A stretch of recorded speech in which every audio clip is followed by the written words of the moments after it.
ಸತ್ಯಸ್ಪರ್ಶ Kannada TV ವೀಕ್ಷಕರಿಗೆ ಸ್ವಾಗತ ಸುಸ್ವಾಗತ. ಜನ ಜಾನುವಾರುಗಳಿಗೆ ಕುಡಿಯಲು ಮತ್ತು ರೈತರ ಹಿತದೃಷ್ಟಿಯಿಂದ ಜಿಲ್ಲೆಯ ಹೇಮಾವತಿ ಅಚ್ಚುಕಟ್ಟು ವ್ಯಾಪ್ತಿಯ ಎಲ್ಲ ನಾಲೆಗಳಿಗೆ ತಕ್ಷಣ ನೀರು ಹರಿಸಬೇಕು ಎಂದು ಮಾಜಿ ಶಾಸಕ ಸಿ.ಎಸ್. ಪುಟ್ಟರಾಜು ಆಗ್ರಹಿಸಿದರು.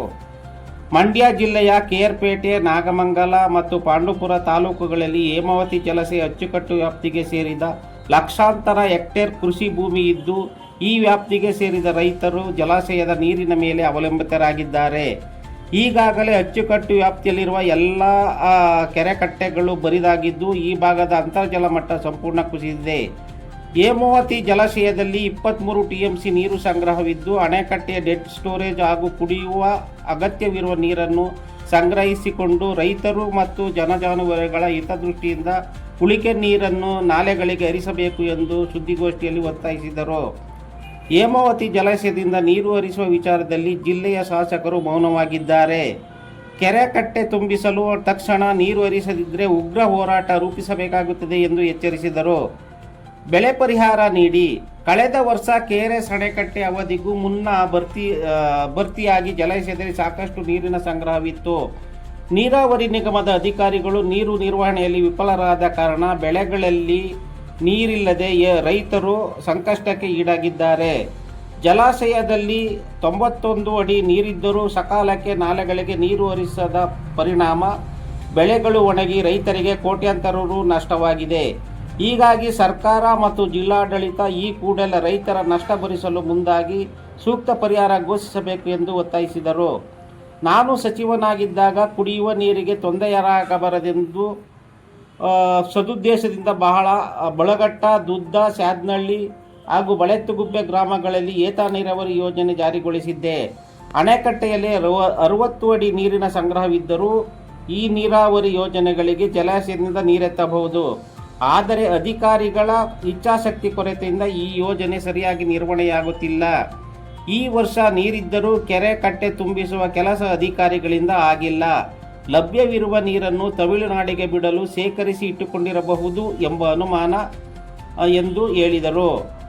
ಮಾತೃಸ್ವರೂಪರಾದ ಚೆನ್ನಮ್ಮ ಅವರ 11ನೇ ದಿನದ ಕಾರ್ಯಕ್ರಮ ಜುಲೈ 30ರಂದು ನಡೆಯಲಿದ್ದು, ಜಿಲ್ಲೆಯಿಂದ ಹೆಚ್ಚಿನ ಸಂಖ್ಯೆಯಲ್ಲಿ ಅವರ ಅಭಿಮಾನಿಗಳು ಭಾಗವಹಿಸಬೇಕು. ಈ ಕಾರ್ಯಕ್ರಮಕ್ಕೆ ತೆರಳಲು ಸಾರಿಗೆ ವ್ಯವಸ್ಥೆ ಮಾಡಲಾಗಿದೆ ಎಂದು ಹೇಳಿದರು. ಗೋಷ್ಠಿಯಲ್ಲಿ ಪುರಸಭೆ ಮಾಜಿ ಸದಸ್ಯರಾದ M. Girish, R. Somashekar, PCARD bank ಮಾಜಿ ಅಧ್ಯಕ್ಷ ಕೆಲವೇಗೌಡ, ಟಿಎಪಿಸಿಎಂಎಸ್ ನಿರ್ದೇಶಕ ಪಿಎಲ್ ಆದರ್ಶ್, ಹಿರೋಡೆ ಬೀದಿ ಗುರು, ಆರ್. ಹೊಳ್ಳಿ ಉಮೇಶ್, ದೇಶವಳ್ಳಿ ಪ್ರಭಾ, ಶಶಿ ಇತರರು ಇದ್ದರು. ಹಾಸನ ಹಾಗೂ ಅಕ್ಕಪಕ್ಕದ ಗ್ರಾಮಗಳಿಗೆ ಕುಡಿಯುವ ನೀರು ರಿಸರ್ವ್ ಮಾಡಬೇಕಾಗುತ್ತೆ. 19-4 ಹೋದರೆ 15 TMC ನೀರು ಇಲ್ಲಿ ನಮಗೆ ಬಹುತೇಕ ಇನ್ನೂ 3 ತಿಂಗಳುಗಳ ಕಾಲ ಬರೀ ಕೆರೆ ಕಟ್ಟೆಗಳಿಗೆ ಪ್ರಾಧಾನ್ಯತೆ ಕೊಟ್ಟು ಕೆರೆಗಳನ್ನು, ಹಳ್ಳಕೊಳ್ಳಗಳನ್ನು ತುಂಬಿಸುವಂಥ ವ್ಯವಸ್ಥೆನ ಜಿಲ್ಲಾಡಳಿತ ಮಾಡಬೇಕು. ಇವತ್ತೇ ಅದನ್ನು ತೀರ್ಮಾನ ತಗೊಂಡು ಚಿಂತೆ ಇಲ್ಲ. ಜಿಲ್ಲಾಧಿಕಾರಿಗಳು ಸಂಬಂಧಪಟ್ಟಂಥ ನೀರಾವರಿ ಇಲಾಖೆಯ ಮುಖ್ಯಸ್ಥರಿಗೆ ಮಾತಾಡಿ ನೀರು ಹರಿಸುವಂಥ ಕೆಲಸ ಮಾಡಬೇಕು. ಅದಾಗದೇ ಇದ್ದರೆ ದೊಡ್ಡ ಹೋರಾಟವನ್ನು ಮಾಡಬೇಕಾಗುತ್ತೆ. ಅದರಲ್ಲೂ ಮುಖ್ಯವಾಗಿ ನಮ್ಮ ಗೌರವ ಚೀಫ್ ಇಂಜಿನಿಯರ್ಗೆ ನಾನು ಸ್ಪಷ್ಟವಾಗಿ ಹೇಳಲಿಕ್ಕೆ ಬಯಸ್ತೇನೆ. ಏನು ನಮ್ಮ ಜಿಲ್ಲೆಯ ಭಾಗಕ್ಕೆ ಹೇಮಾವತಿ ನೀರನ್ನ ಮೊದಲಿಂದ ವ್ಯವಸ್ಥಿತವಾಗಿ ಕೊಟ್ಕೊಂಡ್ಬಂದಿದ್ದೀವೋ, ಬರೀ ಡ್ಯಾಮ್ ಕಟ್ಟುವಾಗಿದ್ದಂಥದ್ದು ಬರೀ ನಮ್ಮ ಹಾಸನ ಜಿಲ್ಲೆ, ನಮ್ಮ ಮಂಡ್ಯ ಜಿಲ್ಲೆ. ಪಾಂಡವಪುರ ತಾಲೂಕು ಆಫೀಸಲ್ಲಿ ಸಾಕಷ್ಟು ಭ್ರಷ್ಟಾಚಾರ ಕಾಣ್ತಾ ಇದೆ. ದಲ್ಲಾಳಿಗಳ ಅವಳಿ ಹೆಚ್ಚಾಗ್ತಾ ಇದೆ. ಒಂದು ಕ್ಯಾಸ್ಟ್ ಸರ್ಟಿಫಿಕೇಟ್ ಮಾಡ್ಕೊಳ್ಳೋಕ್ಕೂ ಆಯ್ತಲ್ಲ, ಬೆಳಗಿನ ಸಂಜೆ ಗಂಟೆ ಕಾಯ್ದ ಸಿಚುವೇಶನ್ಸ್ ನಿರ್ಮಾಣ ಆಗಿದೆ ಸರ್. ಸರಿಯಾದಂಥ ಬರವನ್ನು ಅನುಭವಿಸ್ತಾ ಇದ್ದಾರೆ. ಯಾವ ಸ್ಥಿತಿ ಅಂದರೆ, ಇತಿಹಾಸದಲ್ಲೇ ಯಾವತ್ತೂ ಇಷ್ಟು ಬೇಗ ಕುಡಿಯ ನೀರಿಗೆ, ಅದರಲ್ಲೂ ವಿಶೇಷವಾಗಿ ಜಾನುವಾರುಗಳಿಗೆ ಕತ್ತರಿಸುವಂಥ ವ್ಯವಸ್ಥೆ ನಾವೆಲ್ಲೂ ಕಂಡಿರಲಿಲ್ಲ. ಒಂದು ಕಡೆ ಕನ್ನಂಬಾಡಿ ಕಟ್ಟೆ ಭಾಗದ ರೈತರು ಪೂರ್ತಿ ಸಂಪೂರ್ಣವಾಗಿ ಬೆಳೆ ಒಣಗಿ ಹೋದರು. ಜಿಲ್ಲಾಡಳಿತ ತಕ್ಷಣ ಅವರಿಗೆ ಪರಿಹಾರ ಕೊಡುವಂಥ ಕೆಲಸ ಮಾಡಬೇಕು ಒಂದು ಕಡೆ. ಇನ್ನೊಂದು ಕಡೆ ನಮ್ಮ ಜಿಲ್ಲೆಯ ಹೇಮಾವತಿ ನಾಲೆಗೆ ಅವಲಂಬಿತವಾದಂಥ ಪ್ರದೇಶಕ್ಕೆ ಯಾವ ಹಳ್ಳದಲ್ಲೂ ನೀರಿಲ್ಲ. ಕಳೆದ ಒಂದೆರಡು ದಿವಸದಿಂದ ನಾನು ಹಲವಾರು ಕಡೆ ಹೋಗಿ ಬಂದಂಥ ಸಂದರ್ಭದಲ್ಲಿ ಬೋರ್ವೆಲ್ ಒತ್ತಿ ಇವತ್ತು ನೀರು ಕುಡಿಸುವಂಥದ್ದನ್ನು ಜಾನುವಾರುಗಳು ಮಾಡ್ತಾ ಇರ್ತಕ್ಕಂಥದ್ದನ್ನು ರೈತರು ನಾನು ಕಂಡಿದ್ದೇನೆ. ತಕ್ಷಣ ಹೇಮಾವತಿಯ ಡ್ಯಾಮ್ನಿಂದ ನಮ್ಮ ಜಿಲ್ಲೆಯ ಹೇಮಾವತಿ ನಾಲೆಯ ಅವಲಂಬಿತ ಪ್ರದೇಶಕ್ಕೆ ಕುಡಿಯುವ ನೀರಿಗೆ ಆದ್ಯತೆ ಕೊಟ್ಟು ಜನಗಳಿಗೆ ಮತ್ತು ಜಾನುವಾರುಗಳಿಗೆ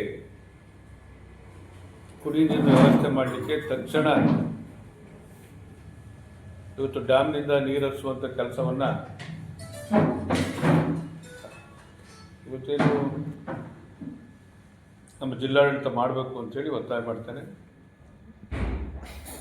ಇವತ್ತು 23 TMC ನೀರಿದೆ ಹೇಮಾವತಿನಲ್ಲಿ.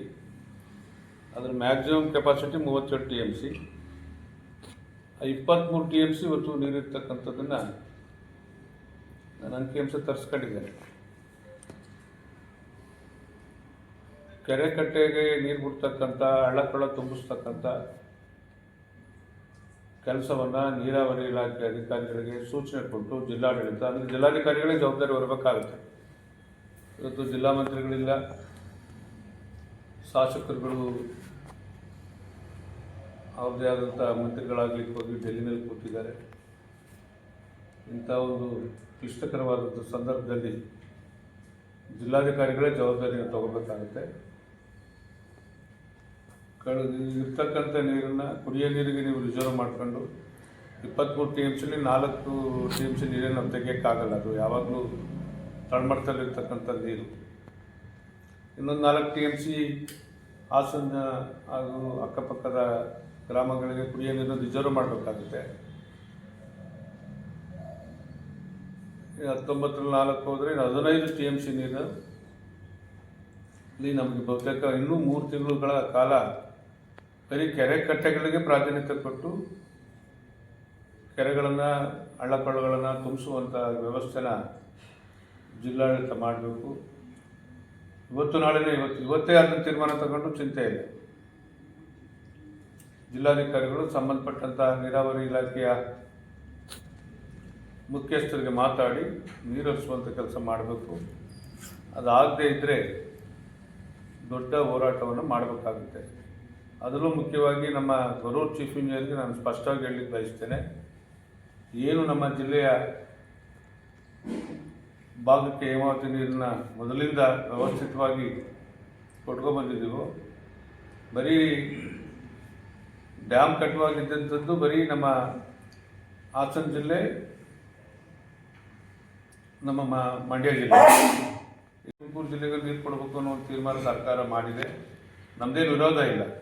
ಆದರೆ ನಮಗೆ ಕೊಡಬೇಕಾದಂಥ ನೀರನ್ನು ಇರ್ತಕ್ಕಂಥ 19 TMC ನೀರಿನಲ್ಲಿ ಅದನ್ನು ಕುಡಿಯೋ ನೀರಿಗೆ ಎಷ್ಟು ರಿಸರ್ವ್ ಮಾಡೋಕ್ಕೆ ಮಾಡಿಟ್ಟು ಉಳಿಕೆ ನೀರನ್ನು ಸಮರ್ಪಕವಾಗಿ ನಮ್ಮ ಜಿಲ್ಲೆಯ ಎಲ್ಲ ಭಾಗಕ್ಕೆ ಹೇಮಾವತಿಯ ಒಂದು ವಿಸ್ತಾರ ಏನಿದೆ ಅಲ್ಲಿಗೆಲ್ಲ ನೀರು ಕೊಡಬೇಕು, ಕೆರೆ ಕಟ್ಟೆಗಳನ್ನು ತುಂಬಿಸ್ಕೊಡ್ಬೇಕು. ಅದಾಗದೇ ಇದ್ದರೆ ದೊಡ್ಡ ಹೋರಾಟದ ಕಾರ್ಯಕ್ರಮ ರೂಪಿಸಬೇಕಾಗುತ್ತೆ ಅಂತಕ್ಕಂಥ ಮಾತನ್ನು ಹೇಳಲಿಕ್ಕೆ ಬಯಸ್ತೇನೆ.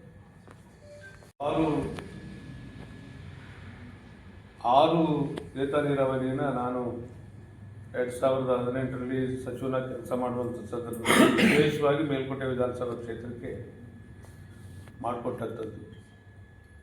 ಡ್ಯಾಮ್ನಲ್ಲಿ 60 ಅಡಿಗಿಂತಲೂ ಕೆಳಗಡೆ ಮಟ್ಟದಲ್ಲಿ ನೀರಿದ್ರೂ ನಮ್ಮ ಕ್ಷೇತ್ರಕ್ಕೆ ನೀರು ಎತ್ತುವಂಥ ಕೆಲಸ ಮಾಡಲಿಕ್ಕೆ ಅವಕಾಶ ಇದೆ. ಆ ಇಂಟೆನ್ಷನ್ ಇಟ್ಕೊಂಡೇ ಮಾಡಿದಂಥದ್ದು. ಒಂದು ದಿನ ಮೋಟ್ರುಗಳನ್ನು ಸ್ಟಾರ್ಟ್ ಮಾಡೋದಂತ ನಾನು ಈ ವರ್ಷ ನೋಡಲೇ ಇಲ್ಲ. ಇವತ್ತು ದುದ್ದ ಭಾಗದ ಏತ ನೀರಾವರಿ ಇರ್ಬೋದು, ಬಳಘಟ್ಟ ಏತಾವರಿ ನೀರಾವರಿ ಇರ್ಬೋದು, ಶಾದನಹಳ್ಳಿ ಭಾಗದ ಯಥಾವಧಿ ನೀರಾವರಿ ಇರ್ಬೋದು. ಇವತ್ತು ಭಾಳ ವಿಶೇಷವಾಗಿ ನಮ್ಮ ಸುಂಕತೊನ್ನೂರು, ಬಳ್ಳೆಕುಪ್ಪೆ, ನಮ್ಮ ಬೇಬಿ ಕೆರೆ ತುಂಬಿಸುವಂಥದ್ದು ಈ 6 ಪ್ರಾಜೆಕ್ಟ್ಗಳು ಇಡೀ ಒಂದು ಕಡೆ ನಮ್ಮ VCH ಕಟ್ಟಿನಿಂದ ಕೆರೆ ಭಾಗಗಳು ತುಂಬಿದ್ರೆ, ಇನ್ನೊಂದು ಕಡೆ ಹೇಮಾವತಿ ಭಾಗದಿಂದಲೂ ಇವತ್ತು ಬಹುತೇಕ ಕಳೆದ ಬಾರಿನೂ ಸರಿಯಾಗಿ ಕೆರೆ ತುಂಬಿಸೋಕ್ಕಾಗಲಿಲ್ಲ. ಈ ಬಾರಿ ನೀರಿದ್ದು ಪೂಜೆ ಮಾಡ್ತಾ ಕೂತಿದ್ದಾರೆ.